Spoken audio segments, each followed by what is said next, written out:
یہ ہے New Zealand, Pacific ocean کے بالکل ساؤتھ میں، آسٹریلیا سے تقریباً 4000 کلومیٹر دور واقع وہ ملک جو دنیا کے سب سے زیادہ پیسفل کنٹریز میں شمار ہوتا ہے۔ ہمارے جیسے لوگ یعنی پاکستان اور انڈیا میں رہنے والے عام طور پر نیوزی لینڈ کو کرکٹ کی وجہ سے جانتے ہیں، لیکن نیوزی لینڈ صرف کرکٹ کی وجہ سے مشہور نہیں، بلکہ اپنے ہائی کوالٹی آرگینک فوڈ، جھیلوں، پہاڑوں اور قدرتی خوبصورتی کی وجہ سے پوری دنیا میں جانا جاتا ہے۔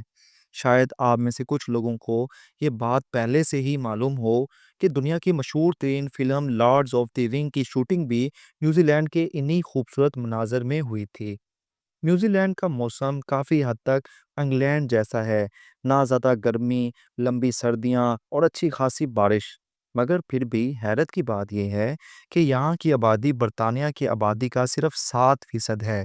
اگر آپ نیوزی لینڈ کا نقشہ دیکھیں تو آپ کو اندازہ ہوگا کہ تقریباً 80% نیوزی لینڈ کا علاقہ خالی ہے اور 70% آبادی صرف نارتھ آئی لینڈ میں رہتی ہے۔ نارتھ کی آبادی بھی آدھی صرف ایک شہر آکلینڈ میں آباد ہے۔ اتنا خوبصورت موسم، اتنی پرامن زندگی، اتنے نیچرل ریسورسز، تو پھر سوال یہ ہے کہ باقی 80% نیوزی لینڈ خالی کیوں ہے؟ آج ہم جانیں گے کہ آخر ایسا کیوں ہے۔ نیوزی لینڈ کی شروعات۔ نیوزی لینڈ ہماری دنیا کے باقی ممالک سے بہت دور واقع ہے۔ اگر آپ کراچی یا ممبئی سے فلائٹ لیں تو پورا عرب سمندر، انڈین اوشن اور پھر پیسیفک اوشن پار کر کے 18 سے 22 گھنٹے کی فلائٹ کے بعد ہی نیوزی لینڈ پہنچا جا سکتا ہے۔ تو پھر سوال یہ پیدا ہوتا ہے کہ ہزاروں سال پہلے انسان وہاں تک کیسے پہنچے؟ نیوزی لینڈ کی آفیشیل ویب سائٹ کے مطابق تقریباً 1320 سے 1350 کے دوران ماؤری لوگوں نے نیوزی لینڈ کو ڈسکور کیا۔ یہ لوگ پیسیفک اوشن کے دیگر جزائر، جنہیں پولینیشین آئی لینڈز کہا جاتا ہے، وہاں سے آئے تھے۔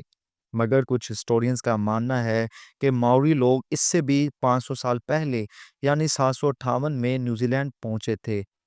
کہانی شروع ہوتی ہے ایک مچھلی پکڑنے والے شخص کوپ کی، جو بڑی کشتیوں کے ذریعے اپنے قبیلے کے ساتھ نئے آئی لینڈ کی تلاش میں نکلا، کیونکہ اس کی پرانی جگہ پر آکٹوپس مچھلیوں کو کھا جاتے تھے۔ کئی دن سمندر کا سفر طے کرنے کے بعد ان لوگوں نے پہاڑوں سے گرا ایک حسین جزیرہ دیکھا، یہی تھا نیوزی لینڈ۔ یورپی قبضہ۔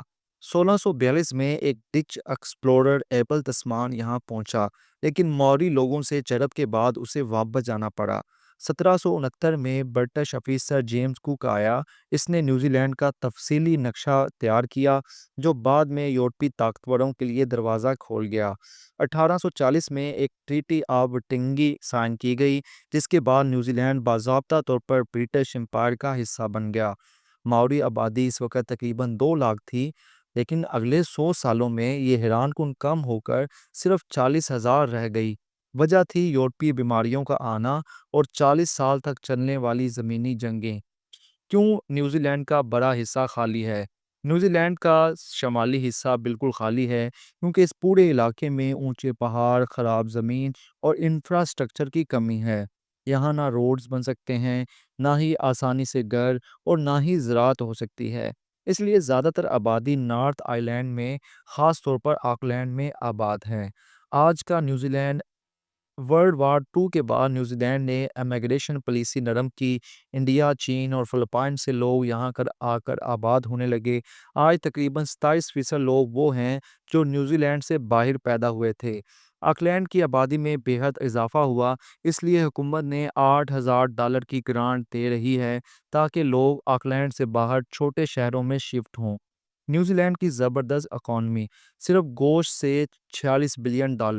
نیوزی لینڈ پوری اکانومی زیادہ تر ایگریکلچر اور خاص طور پر مٹن ایکسپورٹ پر چلتی ہے۔ یہاں تقریباً 5 ملین لوگ رہتے ہیں، مگر بھیڑ بکریوں کی آبادی 30 ملین سے بھی زیادہ ہے۔ 2019 میں صرف گوشت کی ایکسپورٹ سے نیوزی لینڈ نے $46 بلین کمائے۔ انبلیویبل۔ یہ انڈیا اور پاکستان اور بنگلہ دیش جیسے زرعی ملکوں کے لیے ایک سبق ہے کہ اگر صحیح پلاننگ ہو تو زرعی ملک بھی ایک بہت بڑی اکانومی بن سکتا ہے۔